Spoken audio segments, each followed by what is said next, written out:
On behalf of the City of Atascadero and the Atascadero Fire Department, I want to thank you for participating in our community by being part of this public meeting. The passing of tax measure D-20 provides a lot of opportunities to expand and improve upon our city and our fire department. Public safety personnel rely on a variety of tools and equipment that are crucial to mitigating these emergencies.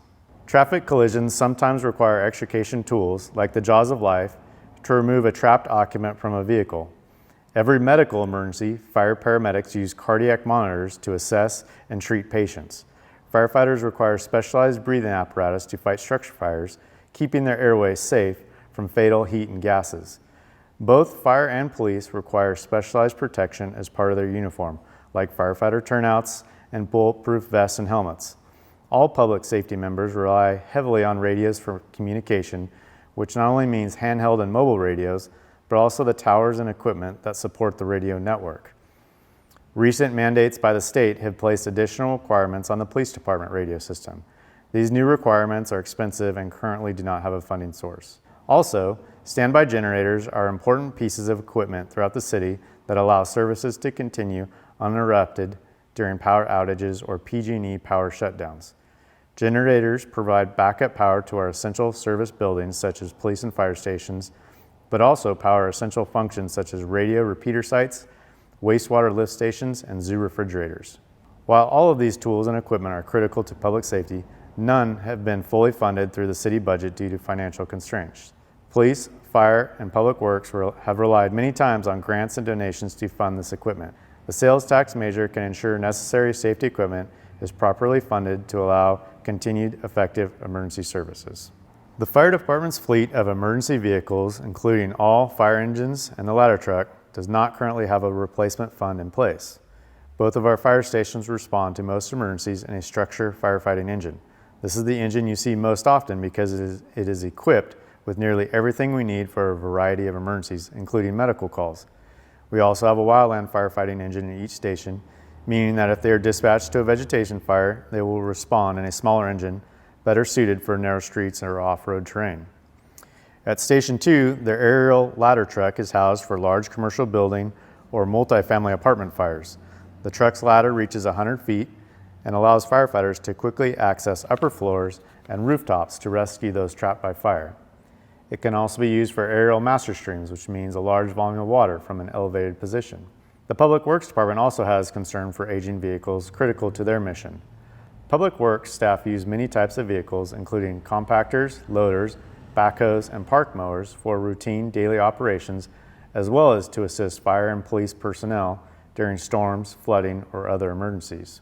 While we exercise great care in maintaining and caring for city-owned apparatus and vehicles, we understand that these vehicles have a finite life.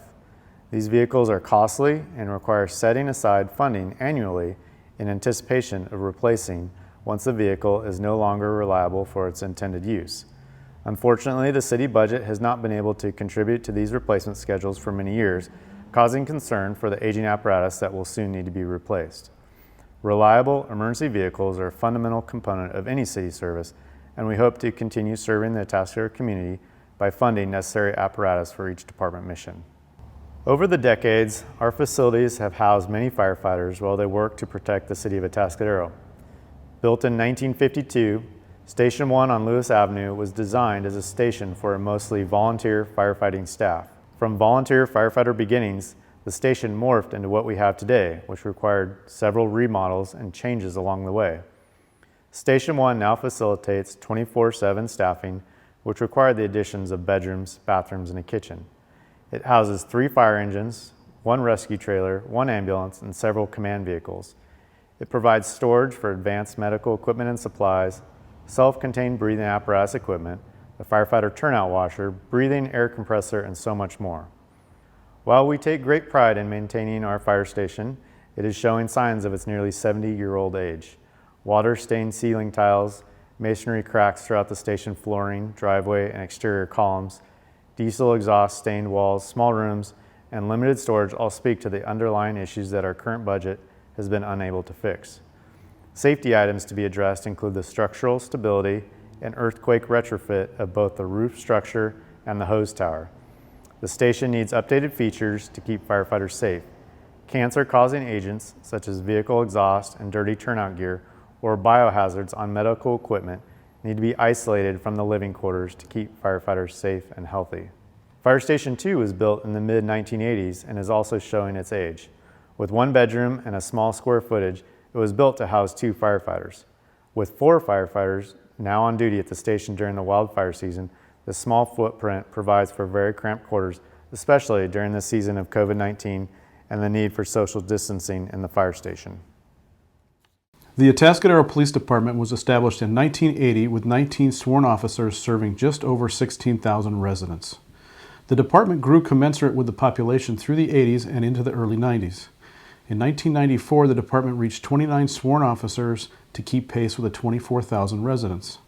The department peaked at 30 officers in the early 2000s. However, we lost 3 positions due to the Great Recession in 2007 to 2009. The current population of Atascadero is estimated at 30,305, which is 21% growth since 1994, but we have the staffing that stayed the same at 29 officers.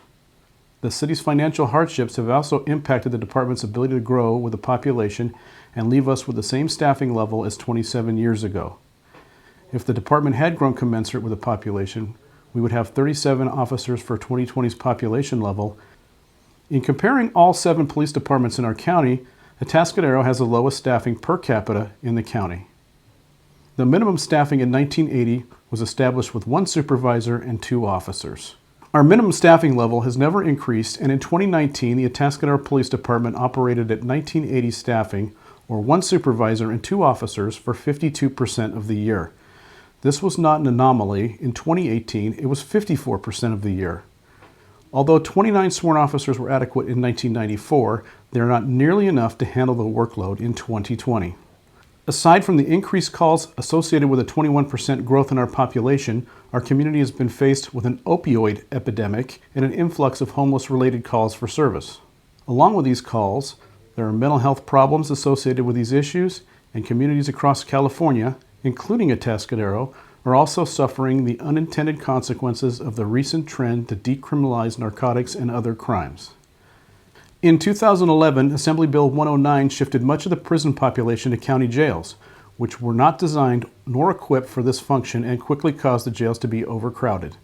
Proposition 47 in 2014 reduced certain theft and drug offenses from felonies to misdemeanors, and Proposition 57 in 2016 allowed parole consideration instead of incarceration for nonviolent offenders, which all combined has resulted in a substantial increase in offenders released without incarceration. This has and will continue to increase the number of offenders remaining in our community and significantly increase criminal activity in our community. Combine this with other recent requirements, such as the new federal reporting standards that increase the amount of reports officers are required to take, the change in medical clearance and procedures for mental health detentions and county jail bookings, increased training standards, all result in task-saturated officers that spend less time on patrol. This directly impacts our response times and the time our officers are able to spend on calls for service. Although this narrative is focused on the police department staffing shortages, every department in the city is understaffed. When compared to other communities of our size, the staffing history and numbers for planning, public works, finance, administration are all similar to those of the police department. This affects staff's ability to provide the expected level of city services across the board. Atascadero's financial hardships have had a devastating effect on employee retention.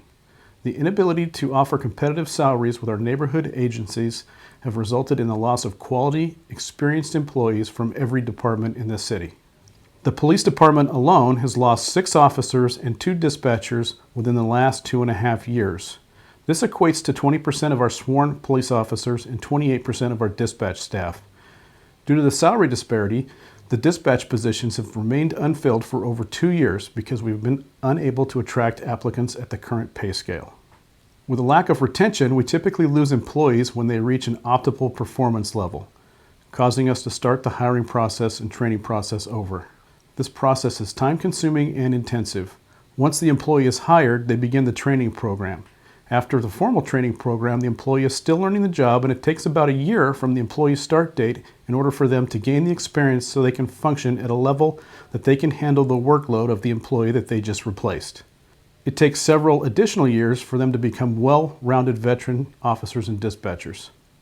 The hiring and training process leaves a gap in staffing, so our already stretched resources are working further shorthanded. The problem is exacerbated when we are unable to hire officers that have completed a police academy. When we send a new hire through the police academy, it adds another 6 months patrol will work shorthanded.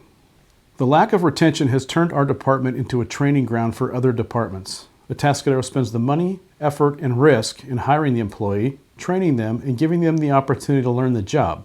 When the employee leaves, other departments benefit by hiring trained and capable officers or dispatchers. A well-trained and veteran department is efficient and has less liability than a department that has primarily a staff with limited experience. This is again true for all departments within the city. Employee attraction and retention has become a crisis in most departments in the city. Losses of key employees with institutional knowledge cause delays, inefficiencies, and additional overtime costs in order to complete the work needed to provide service to our city. The city's inability to attract qualified applicants to fill some vacancies only intensifies the cost, delays, and inefficiencies. The human impact of the homeless crisis is tragic and must be addressed. People should not have to live unprotected from the elements. Solving the homeless crisis will take an enormous amount of resources and coordination from all sectors of our nation. While not as heartbreaking, there's also a very real impact to government services and in particular local services, as cities that were never designed nor funded to provide social services deal with the inherent conflicts and problems of people living in our streets, creeks, riverbeds, and parks. It is important that we point out we are not classifying individuals based on their housing status. We are referring to those people who are engaged in behavior that precipitates a call for service for public safety or other city resources.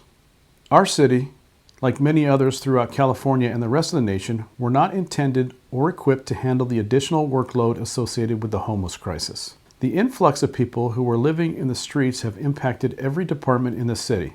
Many of the individuals are suffering from mental health issues and/or substance abuse problems. Many of these individuals have underlying health problems. Our fire department is frequently called to treat and assess everything from a minor cut to shortness of breath, a stroke, or mental illness. This takes one of our 2 fire engines out of service, and when further treatment is necessary, they are transported to a local hospital, taking one of the ambulances out of service for an extended time. The impact on the police department has also been significant. In 2018, we received 513 calls for service related to illegal camping and 81 calls for panhandling. Our department partnered with County Behavioral Health and partnered a social worker with one of our detectives for a part-time community action team. These teams have been highly successful for the San Luis Obispo Police Department and our Sheriff's Department. The goal of the team is to identify those individuals who would benefit from the resources available and be the intermediary for those services are utilized. We've had success with the program, however, we're unable to fill the position for a period of time due to staffing shortages. The illegal camps throughout the city have a significant impact on the environment and the general quality of life for the neighborhood. The creeks, rivers, underpasses, and other areas of encampment were never designed to be somebody's home. The homeless crisis addiction issues have led people to establish camps where there is no sanitary services, no heat, no water, and no other basic necessities for life. The camps contain a large amount of trash and personal refuse. Legally, notices must be posted at the camps before cleanup, and property removed must be retained for a substantial period of time before disposal. Cleanup of these camps is also a fairly time-consuming job, as cleanup workers must be extremely cautious as dirty needles and other biohazards are often found amongst the camp debris. The workload involved in the cleanups and debris removal must be balanced with the workload and primary responsibilities of a public works department that is stretched too thin to maintain the 106 acres of parks, the 140 miles of streets, and the many city facilities that are the primary responsibility of the personnel. There is not sufficient staff nor funding for the additional workup of camps cleanup. The city owns and maintains many assets that are used by the community every day. These assets include roads, storm drains, parks and trails, Tascadero Lake, Charles Paddock Zoo, and public buildings. Many of these facilities were constructed long ago and funded with one-time expenditures, such as grants and impact fees, or constructed by private developers or community groups. Many assets are at the end of their useful life and need to be replaced, upgraded, or have major repairs that have been deferred due to a lack of funding. Storm drains and culverts handle stormwater runoff to prevent flooding and other problems caused by ponding water. The city has over 1,700 storm pipes totaling nearly 30 miles and 600 inlets with no funding source to replace them. About 1/3 of these pipes are in poor or failed condition. Park facilities are also deteriorating, including parking lots, sidewalks, benches, picnic tables, playgrounds, restrooms, and athletic facilities. The shoreline retaining walls and dock on Atascadero Lake need significant work, and the lake requires costly dredging to keep it healthy. Many of the animal exhibits at the zoo are very old and functionally obsolete. These must be replaced in the near future for the care of endangered animals and to maintain AZA certification. City buildings like City Hall, police and fire stations, pavilion, and the community center require continuous maintenance, and building systems such as roofs, HVAC units, plumbing, and electrical need replacement as these buildings age. Lastly, roads.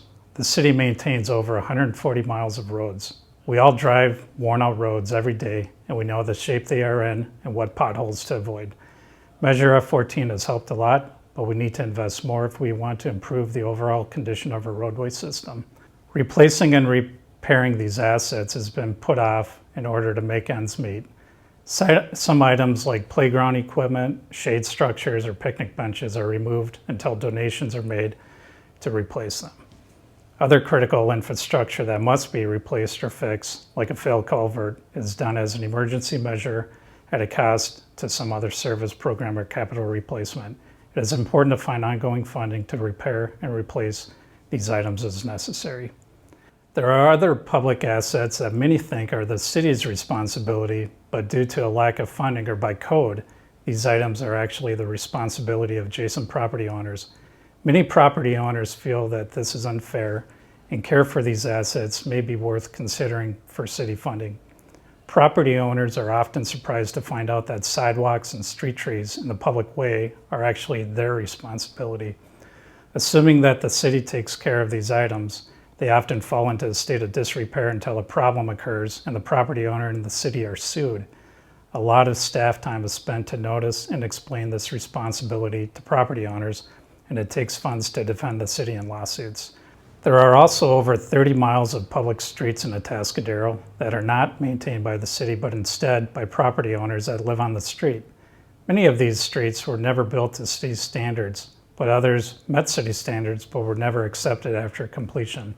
These public roads are used like city-maintained roads, but the burden to maintain and repair them falls to the adjacent property owners, who pay the same taxes as those on city-maintained streets.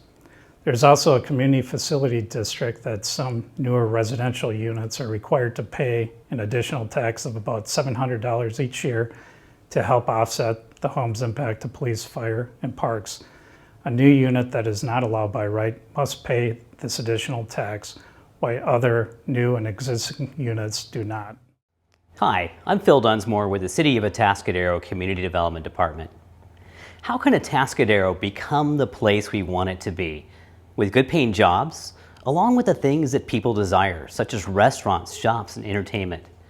How can we continue to make Atascadero a great place to live, with attractive neighborhoods and quality public spaces in our downtown?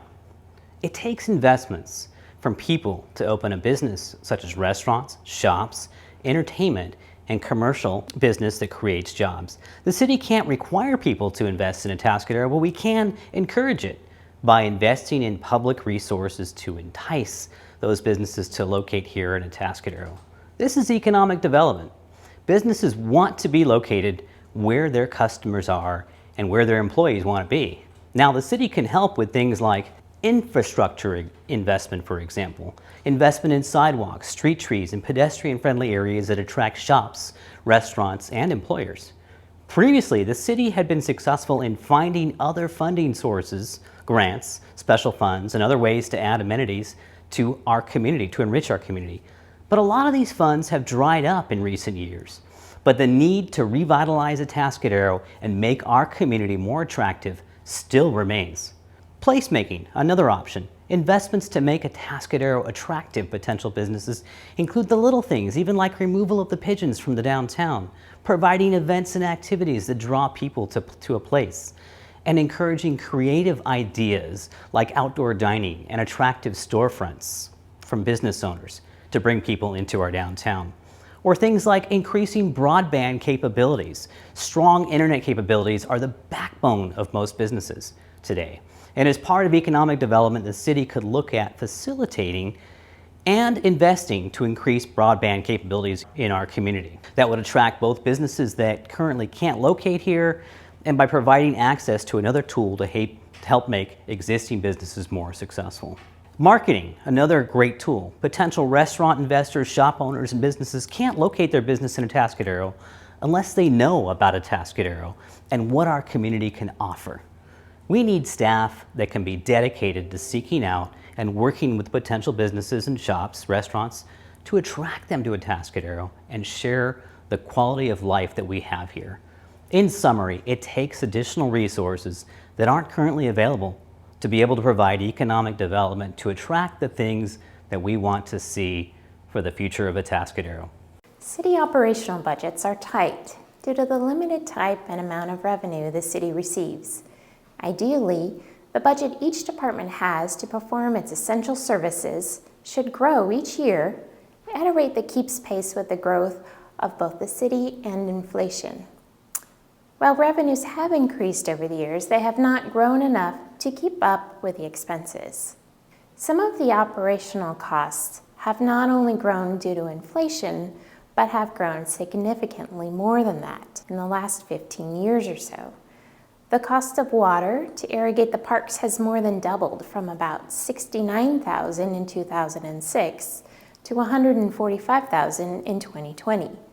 The cost of animal food at the Charles Paddock Zoo was about $15,000 in 2006, but the cost in 2020 was about $90,000 for a similar amount of animals. That's about 3 times the cost in 15 years. Electricity costs have soared. The cost to light the street signals and lights have almost doubled from $49,000 to $90,000, and at the zoo, the electricity has almost doubled from $15,000 to $35,000 in that same time frame. In 2019, the city implemented a program to improve the lake quality. This has been effective at helping the lake become more healthy, but it comes at a cost of about $20,000 per year. The city has not been able to expand its fleet to match the number of vehicles it needs for each of the employees to do their jobs. It has not had the room in the operating budget to allow for the purchase, maintenance, and replacement of the needed number of vehicles. Limited vehicles impact the speed at which projects in the field can be viewed, inspected, and approved. Over the last decade, the city has seen a steep increase in cost regulatory compliance.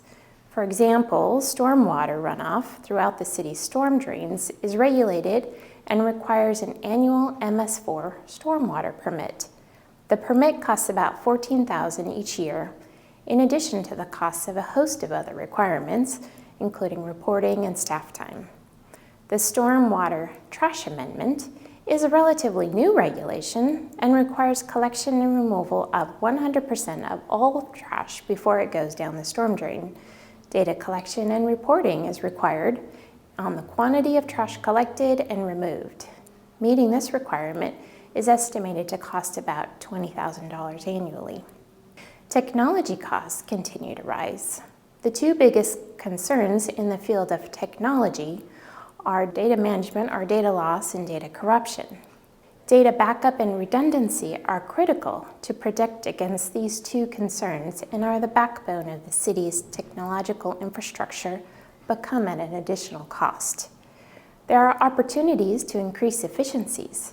Investments in particular areas are likely to magnify the return on such outlays. For example, making strategic investments in the city's technology, the city's information database, can be tapped to improve the city's quality of data and response to public records. Another idea is an infrastructure management system. It's essentially software that allows staff more efficient management of fixed location type general assets. This includes things like roads, storm drains, and street signs. It could even include things like vehicles, heavy machinery, and equipment.